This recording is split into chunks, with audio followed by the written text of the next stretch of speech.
এত দামি জমি হাতে রাখি দিছে, এটা কেন হইব? এই বিচার ডিসমিস, এটা মানতাম না। এই বাড়ির একটা দানা মানি আমার ফেরত যাইতো না। হায় রে ভাই বোন, হায় রে রক্তের বন্ধন। তোমাদের দাবি অনুযায়ী আইন অনুসারে তোমার বাবার সম্পত্তি তোমরা যে যেটুকু পাবা তার একটা সুষ্ঠু বন্টন করা হয়েছে।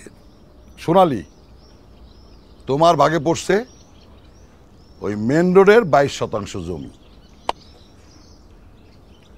আর সীমা, তোমার ভাগে পড়ছে দক্ষিণ পাড়ার ওই বিটাটা, আর দক্ষিণ পাড়ার বিটার নিচে যত দানি জমি আছে সব।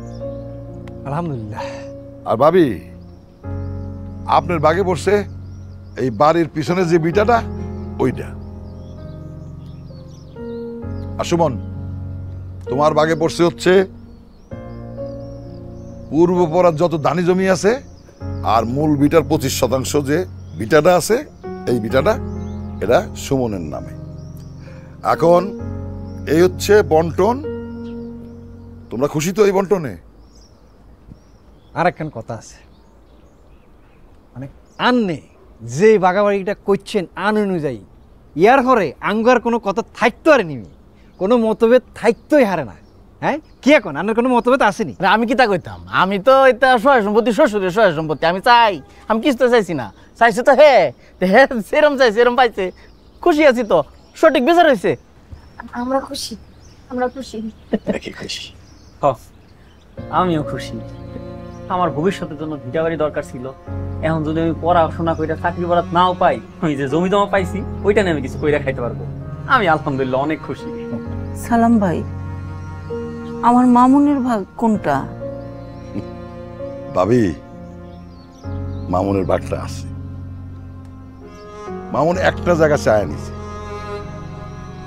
সেই জায়গাটা ছাড়া আর যা কিছু আছে মামুন বলছে সেগুলি সব ভাই বোনদের মধ্যে বন্টন করে দিতে। কিন্তু ওই জায়গাটা মামুন জীবনের কোনো কিছুর বিনিময়ে আচ্ছাড়া করবো না। এই মিয়ান এটা কি কইল? আন্ন হইলেন আমিন সাহেব, আমনে আইনের লোক, আমনে যা জমি জমা আছে সব ইয়ের মধ্যে লাগবেন। আঙ্গুরে দিয়ে নো, আমনকে এই জমি আঙ্গুরে দিলেন না, অথচ ভাগ বাটোয়ারা করে দিলেন। এত দামি জমি হাতে রাখি দিছে, এটা কেন হইব? কি ব্যাপার? আপনি জুত করে বলেছেন কেন? শুনতেছেন কিলে জমি একটা রাখি দিছে, সেটা দামি জমি, সেটা কি বুঝতেছেন না আপনি? ওই আমি কি তা কইতাম? তো এটা কোনো বিচার হইলো? দামি জমি আমরা জানি না, জাব্বার জমি আছিল। এই বিচার ডিসমিস, এটা মানতাম না। এই বাড়ির একটা দানা মানি আমার ফেরত যাইতো না। কে মা একটা কথাও কো না কেন? কথা কই না কেন? আমার বাপের আর অন্য কোন জায়গায় জমি ছিল? কই তুমি তো আমাদেরকে এতদিন বলো নাই যে আমার বাপের আর অন্য কোন জায়গায় জমি ছিল? যা জমি জায়গা ছিল সমস্ত কিছু আমিন সাহেবের সামনে এই জায়গায় ভাগাভাগি হবে। কেন আমরা তাদের ছেলে মেয়ে না? মামুন কি তার ভালো জায়গাটা সবচেয়ে বেশি কাছে নিয়ে রাখবে? না, এটা আমরা মানতাম না। কথা কইছ না কেন? সীমা কথা কও। আমিও মানি না। ভাইজানের বাপের মতো দেখছিলাম, হ্যাঁ আমগুলোকে এত বড় ধোকা দিল। আম্মা চুপ করে তাও না, কই হয় জমিটা গুনা নস। আম্মা কথা কও। আম্মা দেখলা তো, কইছিলাম না আমার বাপটা মারা যাওয়ার পরে আমার আর এই পৃথিবীতে কেউ নাই। দেখলা তো মামুন ভাই কি কামটা করলো। এখন বুঝছো তো যে আমি সেদিন কইছিলাম, কেন কইছিলাম যে আমি এতিম? কথা কও না কেন আম্মা? কইতে হবে সব আমাদের সামনেই। সালাম ভাই, আমার জানা মতে তো ওর বাপের আর কোনো সম্পত্তি নাই। তাইলে মামুন কোন জমিটা রাখছে ওদেরকে একটু জানান।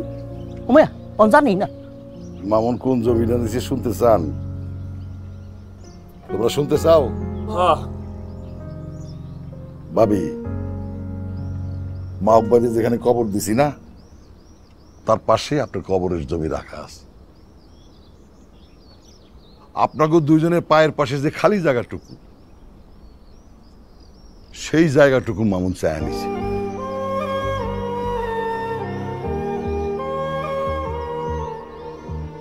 এবং তার দাবি, তার মারা যাওয়ার পর বাবা মার পায়ের নিচে যেন তার কবর দেওয়া হয়। এই জায়গাটুকু সে কোনো কিছুর বিনিময়ে আচ্ছাড়া করবে না। হায় রে ভাই বোন, হায় রে রক্তের বন্ধন।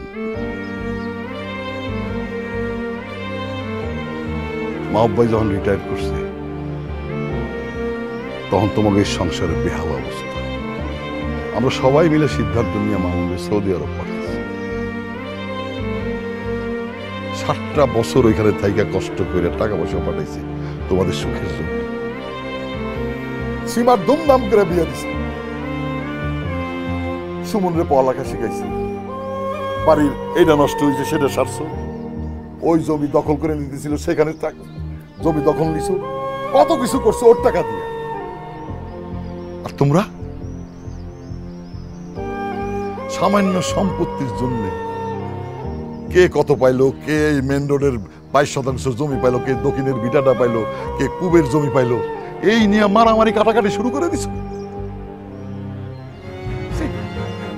এই তোমরা ভাই বোন না?